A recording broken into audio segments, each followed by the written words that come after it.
kita cukup satu kali tali aja, tali pita gitu, jebret lah. Terus dia itu ada semacam gurat-gurat kasar atau semacam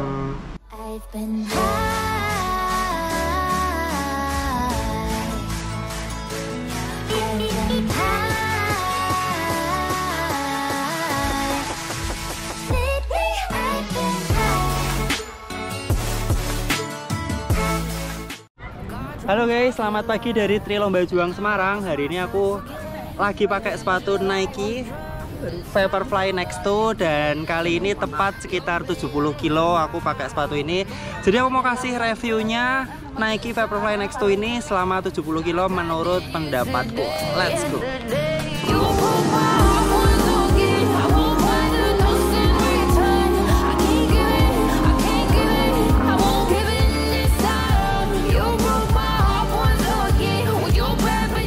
Oke teman-teman, inilah sepatu yang akan kita review hari ini. Jadi aku sudah pakai sepatu ini Nike Vaporfly 2 selama kurang lebih 1 bulanan, nyampe sekitar 70 km pakai sepatu ini. Nah, Nike Vaporfly ini merupakan sepatu racing dari Nike. Dia ada plate karbonnya di sini dan generasi pertamanya itu launching di tahun 2019 kalau nggak salah ya. Dan itu promonya waktu itu cukup heboh, sempat menyentuh harga 5 jutaan kalau aku nggak salah waktu itu.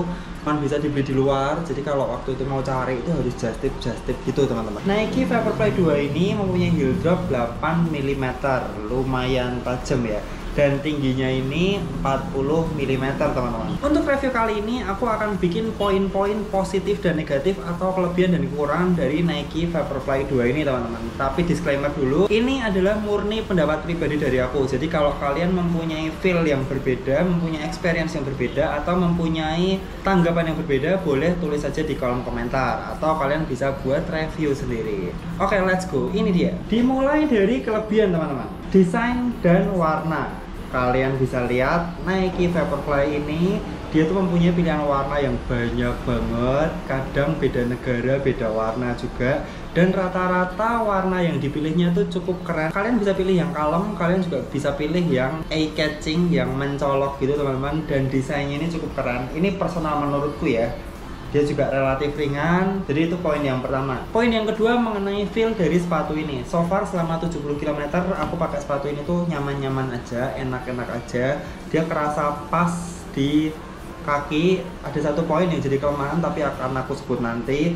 Ketika dipakai long run dia enak, ketika kita pakai cuman 10k dia enak, ketika kita pakai speed training dia relatif enak, ketika kita pakai nyantai dia juga enak. Tapi kadang kedorong-dorong gitu sih teman-teman. Ya pokoknya untuk feel dan kenyamanan menurutku sepatu ini enak banget. Berikutnya adalah lacing system atau sistem tali dari Nike Vaporfly ini. Menurutku ini enak banget. Kita cukup satu kali tali aja, tali pita gitu, jebret lah. Terus dia itu ada semacam gurat-gurat kasar atau semacam apa ya, jahitan timbul yang membuat sepatu ini jarang buat loss.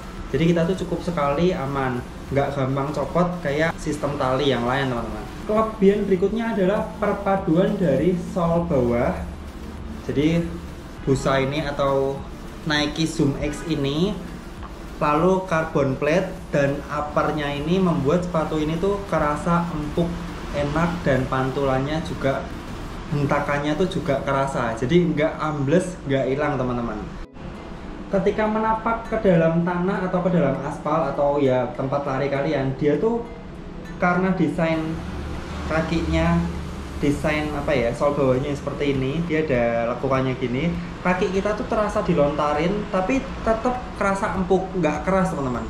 Kalau tadi kita udah ngomongin 4 kelebihan dari Nike Vaporfly Next 2 ini, sekarang aku ngomong kekurangannya.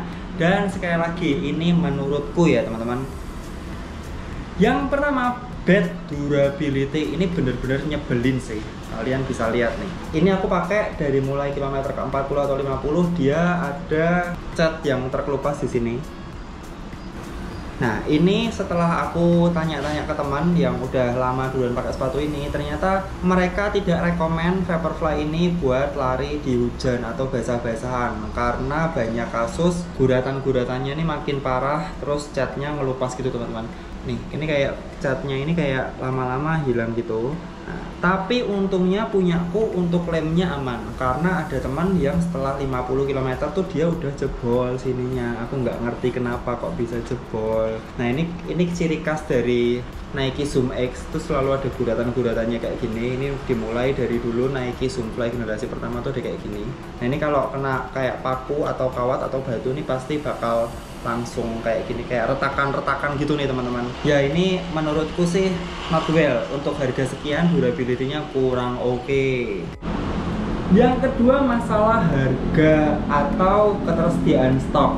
Aku nggak ngerti ya, buat teman-teman yang udah lari lama pasti tahu bahwa Vaporfly itu tuh zaman dulu harganya gorengan banget. Kalau aku cek di websitenya sekarang itu harga retail resminya sekitar 3 jutaan, 3,3 atau 3,4 itu teman-teman. Tapi zaman dulu tuh ini bisa sampai 5 juta. Nggak usah zaman dulu, awal-awal pandemi atau akhir-akhir pandemi itu banyak banget yang jual ini di harga 3,5 up. Jadi karena barangnya nggak ada, terus banyak kayak bakul-bakul atau reseller-reseller yang nimbun ya, bener-bener dia nimbun stok-stok yang umum lalu dijual lagi ke pasaran. Itu kekurangannya. Tetapi kalau kalian sabar, sekarang ini banyak orang yang jual just tip dari luar.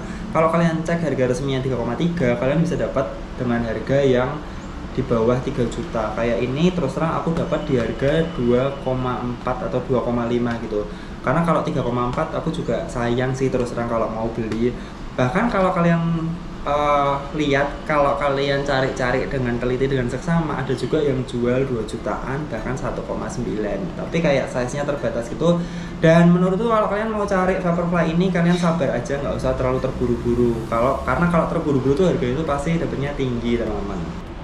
Aku ngerasa sepatu ini kurang stabil, terutama buat belokan-belokan atau kalau kalian yang heel strike. Kalau yang napaknya tuh di heel, dia tuh bakal kayak kurang stabil, kayak goyang-goyang gitu. Lalu aku juga ngerasa walaupun feel-nya nyaman, tapi itu dia agak sempit di tengahnya teman-teman, agak narrow di tengahnya. Depannya sih aman, nggak ada masalah, cuman tengahnya ini.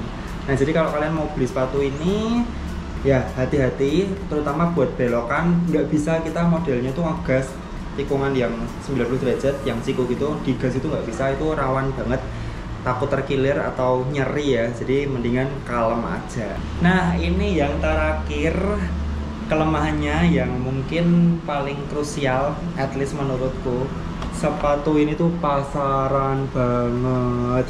Dengan harganya yang segitu tuh kalian bisa lihat sepatu ini banyak banget di jogging track, di lapangan, atau kalau lagi CFD gitu tuh sepatu ini banyak banget. Cuman gini ya, ada dua kemungkinan. Yang pertama dia memang ori, memang asli, jadi ya kita nggak ngerti ya, karena daya beli masyarakat sekarang mungkin naik, jadi sepatu harga 3 juta up ya udahlah beli aja kayak gitu. Yang kedua bisa juga karena KW, jadi sepatu ini banyak banget KW atau ACM atau palsunya. Kalau kalian lihat di marketplace, kalau ada Vaporfly di harga 500, 600, 700 ribu, hati-hati, bisa jadi sepatu itu KW. Kalau pengen beli yang asli gimana ya, kalian bisa cari di website, di marketplace yang reputasinya oke. Bisa juga just tip dari teman dari luar, atau ya toko-toko yang kayak reseller tapi rekomend yang pasti jual asli, kayak gitu sih teman-teman. Oke, jadi itu kelebihan dan kekurangan versi Dani Cika dari Nike Vaporfly ini. So far sepatu ini bakal aku pakai lagi, aku penasaran dia bakal jebol di kilometer berapa, apakah bisa nembus 500 atau cuma 300. Ini masih 70 kilo sih, perjalanannya masih panjang teman-teman. Oke, jadi sekian untuk kali ini. Kalau ada request sepatu lain atau pertanyaan atau saran, langsung tulis kolom komentar. Sampai jumpa di video berikutnya. Tetap sehat dan tetap semangat.